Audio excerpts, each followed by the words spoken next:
Salam sukacita bagimu, para saudara dan saudariku yang terkasih dalam renungan harian Katolik.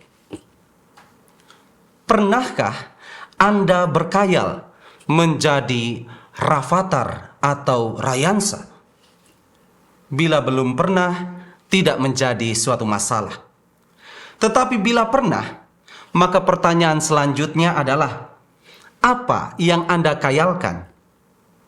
Secara jujur, saya akui bahwa saya pernah berkhayal menjadi rafatar atau rayansa. Dan hal pertama yang saya khayalkan adalah saya akan begitu mudah memperoleh segala sesuatu yang saya inginkan. Saya berkhayal seperti ini karena lewat pemberitaan media saya melihat bahwa kedua anak ini bisa memiliki apapun karena orang tuanya, Raffi dan Nagita, adalah sosok yang kaya dan terkenal. Sedari kecil, mereka telah hidup serba berkecukupan. Dan dari kondisi demikian, kiranya sudah dapat dipastikan bahwa masa depan mereka kelak juga akan sangat terjamin. Maka, andai saja saya bisa menjadi anak Sultan Andara, saya yakin bahwa hidup ini mungkin tidak akan sepahit kopi yang biasa saya teguk di pagi hari. Para saudara dan saudariku yang terkasih, sehari sesudah memperingati Hari Raya Penampakan Tuhan, kini kita mengenang Pesta Pembaptisan Tuhan. Dahulu, perayaan ini pernah diperingati bersamaan dengan Hari Raya Penampakan Tuhan. Namun, dalam perjalanan waktu, Pesta Pembaptisan Tuhan pun akhirnya dirayakan secara khusus karena gereja ingin lebih mengenang makna pembaptisan, terutama pengungkapan jati diri ilahi dari Yesus. Pengungkapan ini selain bertujuan untuk mempertegas kesatuan Allah Tritunggal, ternyata juga dapat memberi jaminan hidup bagi siapapun yang bersedia untuk menjadi anak-anak Allah.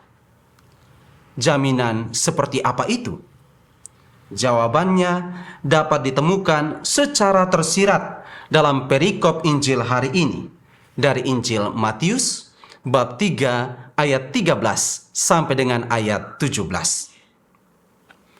Injil berkisah bahwa salah satu karya yang sering dilakukan oleh Yohanes, anak Sakaria dan Elisabet, untuk mewujudkan tugas kenabiannya adalah membaptis. Pembaptisan yang diberikan Yohanes sebenarnya merupakan suatu bentuk persiapan untuk menyambut kedatangan Sang Juru Selamat. Secara berulang kali, Yohanes bersaksi bahwa kerajaan surga sudah dekat dan tidak ada waktu lagi untuk menunda pertobatan. Dosa harus segera dibersihkan karena dosa telah mengaburkan kejernihan hati untuk menerima Dia yang diutus oleh Allah.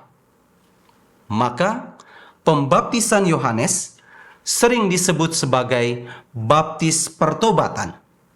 Dan dari kisah Injil dikatakan bahwa ada banyak orang yang datang ke sungai Yordan untuk memberi diri mereka dibaptis oleh Yohanes. Dan salah satunya adalah Yesus. Peristiwa Yesus yang datang untuk dibaptis ini tentu perlu ditanggapi secara bijaksana. Hal ini dikarenakan tujuan Yesus dibaptis adalah bukan untuk menobatkan dirinya dari dosa, tetapi sebagai pemenuhan kehendak Allah. Kedatangan Yesus ke dunia sebenarnya mau menunjukkan kepada manusia kerendahan hati Allah. Allah bersedia untuk merasakan getar-getir kehidupan manusia, agar dari tengah dinamika sosial itu tampaklah keselamatan yang lebih menyentuh diri manusia. Maka biarpun semula Yohanes menolak untuk membaptis Yesus, karena menurutnya Yesuslah yang seharusnya membaptis dirinya, Yesus tetap bersikukuh untuk meminta pembaptisan Yohanes.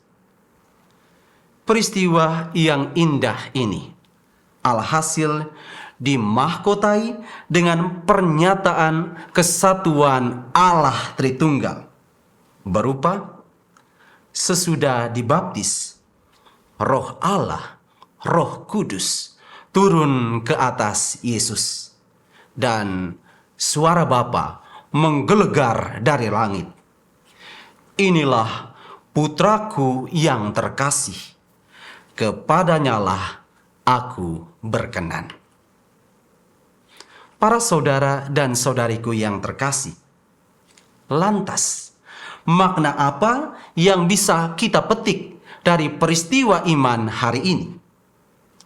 Tentu saja kita kini diajak untuk melihat kembali penghayatan sakramen baptis yang telah kita terima.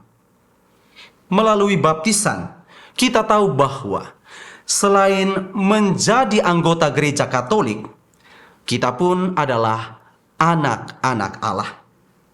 Dalam status demikian, kita sebenarnya telah diberi jaminan hidup abadi, karena tujuan Yesus datang ke dunia untuk menyelamatkan kita sekalian.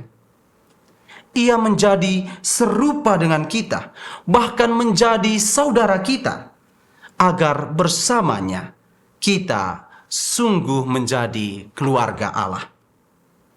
Maka biarpun kita bukan Rafathar atau Rayansa, masa depan kita sesungguhnya telah amat menjanjikan, karena Bapa kita memang bukan Sultan Andara, tetapi Bapa kita adalah Sultan alam semesta. Bila kita taat kepada kehendak Bapa, hidup kita sudah pasti akan penuh dengan sukacita dan bahagia selamanya. Tuhan memberkati kita sekalian.